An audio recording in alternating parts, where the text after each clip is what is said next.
इस वीडियो में हम बात करने वाले how to call one constructor from the other constructor with proper detail and practical से।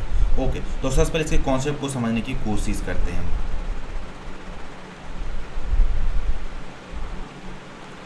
Within the same class, if we want to call one constructor from other, we use this method.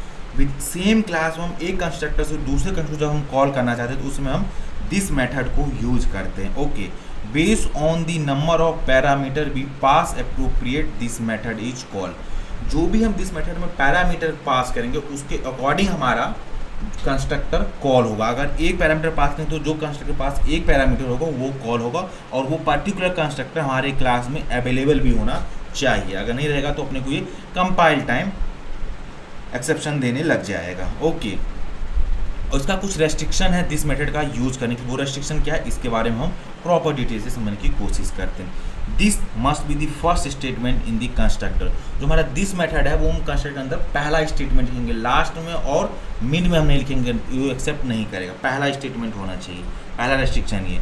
दूसरा restriction है we can not use to this method in the constructor. Same constructor में हम एक से ज़्यादा बार this method को use नहीं कर सकते, केवल एक ही बार यूज़ कर सकते हैं। ओके, तो इसकी होल सिनेरी होती। अब इसको प्रैक्टिकली समझने की कोशिश करते हैं यहाँ से। ओके, तो सिंपली यहाँ से हमने एक जावा का प्रोजेक्ट क्रिएट किया, इसका नाम इंटरव्यू है। इसके अंदर एक पैकेज है com.app.shyam। ओके, इस पैकेज के अंदर हमने सिंपली एक टेस्ट क्लास को क्रिएट कर लिया है। ओके, सबसे पहले हम एक डिफ़ॉल्ट कंस्ट्रक्टर को क्रिएट करते हैं। हम जानते हैं कि क्लास नेम और जो कंस्ट्रक्टर नेम होता है मस्ट भी सेम होना चाहिए। ओके, तो सिंपली यहाँ से हम टेस्ट ले लेंगे और टेस्ट का जो हमारा टी रहेगा वो कैपिटल रहेगा। ओके, और इसको एज हम डिफ़ॉल्ट कंस्ट्रक्टर बनाएंगे। यहाँ पर लिखेंगे सिस आउट और सिंपली इसको पास कर देंगे एज ए डिफ़ॉल्ट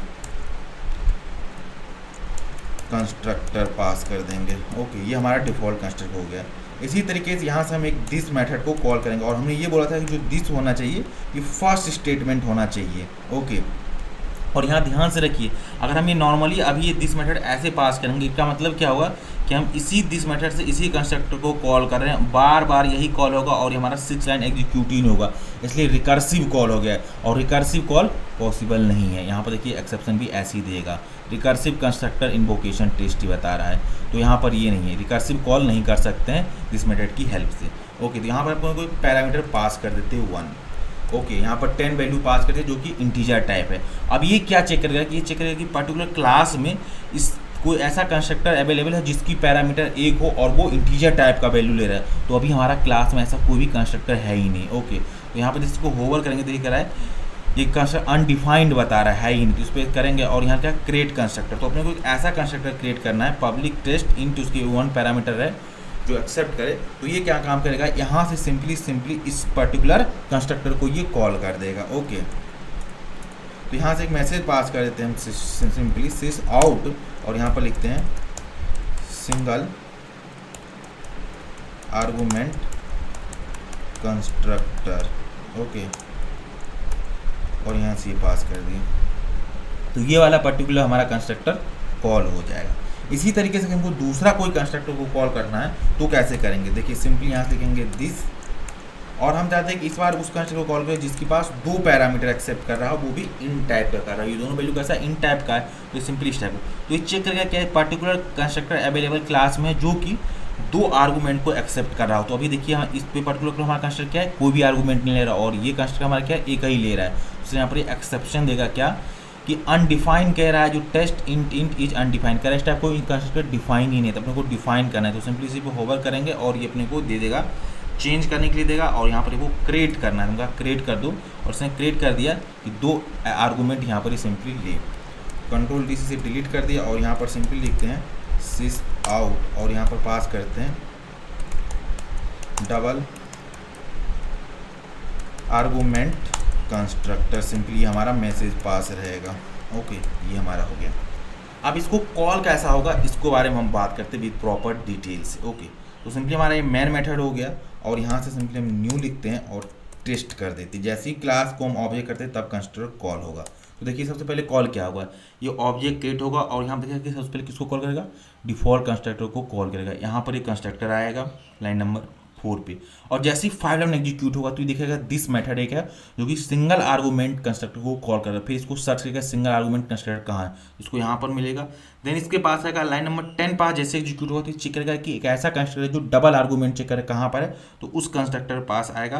तो सबसे पहले ये डबल आर्गूमेंट कंस्ट्रक्टर कॉल होगा, प्रिंट होगा, then single argument constructor call होगा and default argument constructor call होगा, इस ऑर्डर में होगा। ओके, तो सिंपली इसको रन करते हैं, रन एज जावा एप्लीकेशन पे हिट करते हैं और यहाँ से देखिए double argument constructor, single argument constructor and default constructor हमारा आ गया। ये कैसे हो रहा है इसके बारे में आपको मैं बताता हूँ। तो सबसे पहले यहाँ पर एक डिबग पॉइंट लगाते हैं, यहाँ पर ट्वाइस हिट करिए। ओके, हर एक जगह यहाँ पर ट्वाइस हिट कर दीजिए। ओके, और हम यहाँ पर भी हम रख देते हैं ट्वाइस। तो हम जानते हैं ये हमारा डिबगिंग हो गया। तो यहाँ पे क्या करेंगे, राइट क्लिक करेंगे एंड यहाँ से करेंगे debug as Java application, simply hit कर देंगे। ओके, तो इसको स्विच पे क्लिक कर देंगे जिससे हमको पूरा आर्गूमेंट एंड वेरिएबल सब दिखाई दे। ओके, ये आ गया। तो हम जानते हैं कि हमारा एग्जीक्यूशन स्टार्ट कहाँ से होता है, मेन मेथड। तो यहाँ पर स्टार्ट हो गया और जैसे ही ये ऑब्जेक्ट क्रिएट होगा तो यहाँ से क्या काम करेगा, सिंगल डिफॉल्ट आर्गूमेंट कंस्ट्रक्टर को कॉल करेगा। यहाँ पर ये कंट्रोल आया और यहाँ पर देखिए दिस मेथड है। अब ये दिस मेथड से क्या काम करेगा, इसको डायरेक्टली कॉल करेगा। ये लाइन एग्जीक्यूट नहीं होगा अभी, क्योंकि यहाँ से डायरेक्टली कंट्रोल कहाँ आएगा, यहाँ पे आएगा।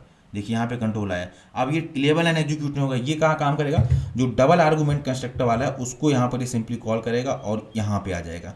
और यहाँ पर एक सिंगल लाइन है तो सबसे पहले देखिए इसको प्रिंट किया। अब इसको प्रिंट करने के बाद ये कंट्रोल कहाँ से आया था, लाइन नंबर 10 से है, तो सिंपली वहाँ पे जाएगा और उसकी जो नेक्स्ट लाइन रहेगा उसको ये एग्जीक्यूट कर। देखिए अभी कंट्रोल कहाँ आ गया, लाइन नंबर 11 पे आ गया। जैसे मैंने F6 प्रेस किया तो देखिए यहाँ पर सिंगल आर्गूमेंट कंस्ट्रक्टर आ गया।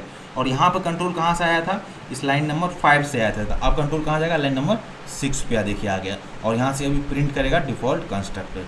तो ये इसकी होल सिनेरियो थी। इस तरीके से ये कंस्ट्रक्टर को हम एक सेम क्लास में एक कंस्ट्रक्टर को दूसरे कंस्ट्रक्टर से कॉल कर सकते हैं। ओके, और इसी को हम बोलते हैं कंस्ट्रक्टर चेनिंग भी बोलते हैं। और हमने आपको ये भी बताया था कि हम एक ही कंस्ट्रक्टर से हम दो दिस मेथड को यूज नहीं कर सकते। देखिए सिंपली यहाँ से एक्सेप्शन देने लग गया। ओके, यहाँ पर एक्सेप्शन क्या कर रहा है कि multiple marker at this line, कि यहाँ पर डबल नहीं यूज़ कर सकते हैं। ओके, यहाँ पर डबल हम यूज नहीं कर सकते हैं, ये था। और हमने आपको ये भी बताया था कि जो हमारा दिस मेथड होना चाहिए ये फर्स्ट लाइन होना चाहिए, ना कि लास्ट लाइन नहीं, और ना मिड भी होना चाहिए। यहाँ पर ये भी अभी भी एक्सेप्ट नहीं करेगा, ये केवल और केवल फर्स्ट लाइन पे ही होना चाहिए, तो एक्सेप्शन नहीं मिलेगा। तो इसकी होल सिनेरियो थी। आई होप आपको ये होल कॉन्सेप्ट समझ आया होगा।